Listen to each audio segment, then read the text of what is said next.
वालेकुम। आज जो हम चैप्टर पढ़ेंगे वो है मोनोसेक्राइड एंड डाइसेक्राइड मेटाबॉलिज्म, लिपिनकोड का चैप्टर नंबर 12। इसमें क्या होता है कि हम लोग जो फूड में डिफरेंट क्या लेते हैं, मोनोसेक्राइड भी लेते हैं, डाइसेक्राइड भी ले रहे होते हैं, ग्लूकोज भी ले रहे होते हैं। और मोनोसेक्राइड में क्या आ जाता है, फ्रक्टोज आ जाता है, ग्लैक्टोज आ जाता है।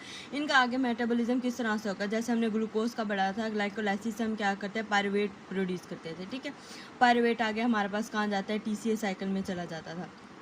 इसी तरह से अब जो हम लोग डाइट में फ्रक्टोज ले रहे हैं या डिफरेंट सोर्सेज से फ्रक्टोज हमारे पास आ रहा है, उसकी मेटाबॉलिज्म किस तरह से होगी, और जो ग्लैक्टोज आता है उसकी मेटाबॉलिज्म किस तरह से होगी। अब जो सुक्रोज होता है इसके डिफरेंट सोर्सेज होते हैं जो हमारे पास फूड में आ रहा होता है। एक तो इसका सोर्स होता है सुक्रोज, भी इसका सोर्स हो सकता है, फ्रूट्स भी होते हैं, क्या होता है हनी इसका सोर्स होता है, इटसेल्फ भी हम इसे क्या ले रहे होते हैं, डाइट में ले रहे होते हैं। ठीक है, एक और इसका जो सोर्स होता है वो होता है पोलियोइल पाथवे। पोलियोइल पाथवे किस में हो रहा होता है, लेंस में हो रहा होता है। इससे हम लोग क्या ग्लूकोज से क्या बनाते हैं, फ्रक्टोज बनाते हैं। फ्रक्टोज का आगे फिर हम पढ़ेंगे कि कहाँ कहाँ इसका यूज़ है और किस तरह से इसका मेटाबॉलिज्म हो रहा है। अब क्या होता है कि हमारे पास जो फ्रक्टोज हम लोग ले लेते हैं, फूड में आ जाता है हमारे पास, मतलब ब्लड में आ गया, तो ये क्या होता है डिफरेंट सेल्स में इसने जाना होता है फ्रक्टोज ने। और फ्रक्टोज ने जो सेल में जाना होता है ना, ये इंसुलिन इंडिपेंडेंट है, मतलब इसको जो सेल में जाने के लिए इंसुलिन नहीं चाहिए होते, मतलब इंसुलिन का इससे कोई भी रिलेशन नहीं है। और जो फ्रक्टोज हमारे पास आएगा वो इंसुलिन को प्रोड्यूस भी नहीं करवाएगा। जैसे हमने ग्लूकोज का पढ़ा था कि सपोज हमारे पास हम लोग ग्लूकोज बहुत ज़्यादा लेते हैं तो हमारी बॉडी में इंसुलिन भी बहुत ज़्यादा प्रोड्यूस होगी। इस तरह से कोई भी फ्रक्टोज के साथ इंसुलिन का कोई ताल्लुक नहीं है, बल्कि इसको क्या होता है, सेल में जाने के लिए एक ट्रांसपोर्टर चाहिए होता है जिसको हम कहते हैं GLUT5 ट्रांसपोर्टर। इसी तरह से जब हमारे पास डायबिटीज़ होगी तो डायबिटीज़ में क्या होता है, हम लोग जैसे डायबिटीज़ में हनी ले सकते हैं क्योंकि हनी से तो हमें क्या मिल रही होती है, फ्रक्टोज मिल रही होती है। अब डायबिटीज़ में क्या होता है, इंसुलिन कम होती है, हमारे बॉडी में इंसुलिन नहीं बन रही होती। इंसुलिन नहीं बन रही होती तो ग्लूकोज क्या हो जाता है, हमारी बॉडी में बहुत ज़्यादा हो जाता है। ठीक है, ब्लड में ग्लूकोज का लेवल बहुत ज़्यादा हो जाता है। तो अब डायबिटीज़ में क्या है, हम हनी ले सकते हैं क्योंकि इसमें क्या है, फ्रक्टोज है।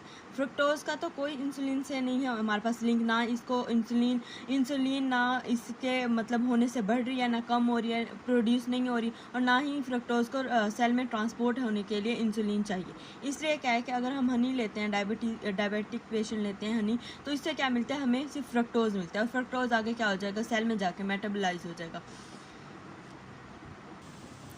अब क्या होता है, जो हम लोग फ्रक्टोज लेते हैं, फ्रक्टोज क्या होगी, हमारे पास सेल में चली गई बाय ट्रांसपोर्टर, वहाँ पे जाके फ्रक्टोज क्या होगी, सबसे पहले जो भी हम जैसे ग्लूकोज लेते होते थे, ग्लूकोज की भी फॉस्फोराइलेशन करवाते थे, इस तरह से हम फ्रक्टोज की भी क्या करवाएंगे, पहले फॉस्फोराइलेशन करवाएंगे। इधर जो हमारे पास एंजाइम यूज़ हो रहा होता है वो होता है फ्रक्टोकाइनेज। ठीक है, ग्लूकोज में क्या हो रहा था, हमारे पास हेक्सोकाइनेज हो रहा था, और क्या हो रहा था, ग्लूकोकाइनेज एंजाइम। तो इधर फ्रक्टोज है तो हमारे पास क्या होगा, अब यहाँ पे जो एंजाइम हमारे पास यूज़ हो रहा था वो है फ्रक्टोकाइनेज। यहाँ पे हमारे पास जो ग्लूकोज में हो रहा था वो क्या हो रहा था, हेक्सोकाइनेज एंजाइम यूज़ हो रहा था। अब क्या होता है, यहाँ पे जो हम क्या है, हेक्सोकाइनेज एंजाइम नहीं यूज़ करें क्योंकि इसकी जो हमारे पास फ्रक्टोज के लिए है लो अफिनिटी है और हाई KM वैल्यू है।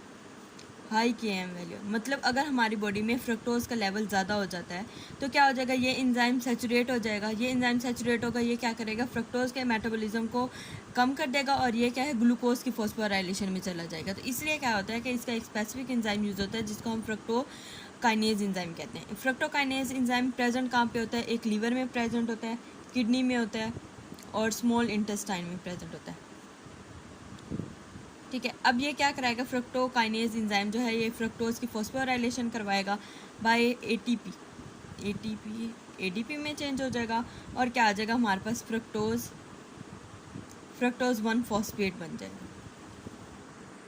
अब क्या हो गया, फ्रक्टोज 1 फॉस्फेट हमारे पास बन गया। फ्रक्टोज 1 फॉस्फेट क्या होगा, एक और एंजाइम आएगा जिसको हम कहते हैं एल्डोलेज B एंजाइम। हमारे पास बॉडी में ना एल्डोलेज A भी होता है, B भी होता है, और C भी होता है। ठीक है, डिफरेंट मतलब A जो होगा वो मोस्ट टिश्यूज में A होता है, B जो होता है वो लीवर में होता है, जो एल्डोलेज जो हमारे पास C होता है वो ब्रेन में होता है। यहाँ पे जो एंजाइम यूज़ हो रहा है वो क्या है, एल्डोलेज B। ये क्या कराएगा, हमारे पास जो ये फ्रक्टोज 1 फॉस्फेट बना है ये इसकी क्लीवेज करवा देगा। ठीक है, क्लीवेज से क्या बनता है, हमारे पास एक ग्लिसरैल्डिहाइड बनता है, और दूसरा बनता है डाईहाइड्रोक्सी एसीटोन फॉस्फेट। क्या हो गया, हमारे पास दो मतलब प्रोडक्ट्स बन गई हैं इसकी। अब जो हमारे पास डाईहाइड्रोक्सी एसीटोन फॉस्फेट है, ये क्या हो जाएगा, हमारे पास ग्लाइकोलाइसिस के प्रोसेस में चला जाएगा और क्या है, ग्लूकोनियोजेनेसिस के प्रोसेस में चला जाएगा, ठीक है। लेकिन जो ग्लिसरैल्डिहाइड होता है, इसके साथ क्या होगा, इसमें एक और एंजाइम एक्ट करेगा इसके ऊपर, जिसे कहते हैं ट्रायोज काइनेज।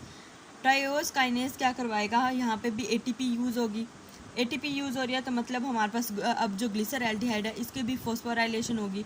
तो क्या होता है, हमारे पास जो ग्लिसरैल्डिहाइड है, ग्लिसरैल्डिहाइड 3 फॉस्फेट में चेंज हो जाएगा और ये ग्लिसरैल्डिहाइड 3 फॉस्फेट हमारे पास कहाँ चला जाएगा, ग्लाइकोलाइसिस में चला जाएगा। इसका मतलब ये हुआ कि हमारे पास जो फ्रक्टोज का मेटाबॉलिज्म हम करवा रहे हैं, फ्रक्टोज के मेटाबॉलिज्म से भी हमें क्या है, इंटरमीडिएट्स ऑफ ग्लाइकोलाइसिस मिल रही है। मतलब एक डाईहाइड्रोक्सी एसीटोन फॉस्फेट, ये भी इंटरमीडिएट है ग्लाइकोलाइसिस का, और एक हमारे पास ग्लिसरैल्डिहाइड 3 फॉस्फेट है। हमें मिला जो फ्रक्टोज के मेटाबॉलिज्म से, वो है ग्लिसरैल्डिहाइड। फिर इसको क्या कराया, इसकी फॉस्फोराइलेशन के बाद हमने बनाया ग्लिसरैल्डिहाइड 3 फॉस्फेट, और वो क्या चला गया, हमारे पास ग्लाइकोलाइसिस में चला जाएगा। अब जो ये वाला हमारे पास एंजाइम जो एल्डोलेज बी एंजाइम यूज है, इसे हम रेट लिमिटिंग एंजाइम भी कहते हैं। ये क्या करवा रहा होगा, हमारे पास जो फ्रक्टोज मेटाबॉलिज्म का रेट है उसको रेगुलेट करवा रहा होगा। अब जो हम लोग पढ़ते हैं कि हमारे पास जो रेट ऑफ फ्रक्टोज मेटाबॉलिज्म है ना, ये ज़्यादा होता है किसके, ग्लूकोज के उस हिसाब से। मतलब फ्रक्टोज का रेट क्यों ज़्यादा होता है, क्योंकि यहाँ पे हमने देखा कि हमने फ्रक्टोज 1 फॉस्फेट से क्या हुआ, ग्लिसरैल्डिहाइड बनाया, और ग्लिसरैल्डिहाइड से ग्लिसरैल्डिहाइड 3 फॉस्फेट बनाया। लेकिन ग्लूकोज के केस में क्या होता था, हम फ्रक्टोज 6 फॉस्फेट से पहले फ्रक्टोज 1,6 बिसफॉस्फेट बनाते थे, फिर आगे हम ग्लिसरैल्डिहाइड 3 फॉस्फेट बनाते थे। मतलब यहाँ पे हम लोगों ने जो फ्रक्टोज का मेटाबॉलिज्म है, इधर हमने PFK1 वाला जो स्टेप था वो क्या करवा दिया, हमने यहाँ पे बाईपास करवा दिया, इसलिए इसका जो फ्रक्टोज मेटाबॉलिज्म इसका रेट ज़्यादा होता है, ठीक है। अब हम लोगों ने क्या बना लिया, तो ग्लिसरैल्डिहाइड 3 फॉस्फेट और हमने डाईहाइड्रोक्सी एसीटोन फॉस्फेट, तो ये हमारे पास कहाँ चले जाते हैं, दोनों ग्लाइकोलाइसिस में चले जाते हैं। फिर एक और बात लिखी हुई थी कि हमारे पास अगर फ्रक्टोज बहुत ज़्यादा हो जाए बॉडी में, मतलब या तो हम इंट्रावेनस ले रहे हैं, क्या हो रहे हैं, इन्फ्यूजन के ज़रिए ले रहे हैं, ठीक है, या डाइट में हम बहुत ज़्यादा फ्रक्टोज ले रहे हैं, तो क्या होता है, हमारे पास फ्रक्टोज का लेवल बॉडी में ज़्यादा हो जाता है। इसकी वजह से हमारे पास कुछ कंडीशंस होते हैं, जिसे एक तो हम कहते हैं हाइपर ट्राइएसाइल ग्लिसरोलीमिया।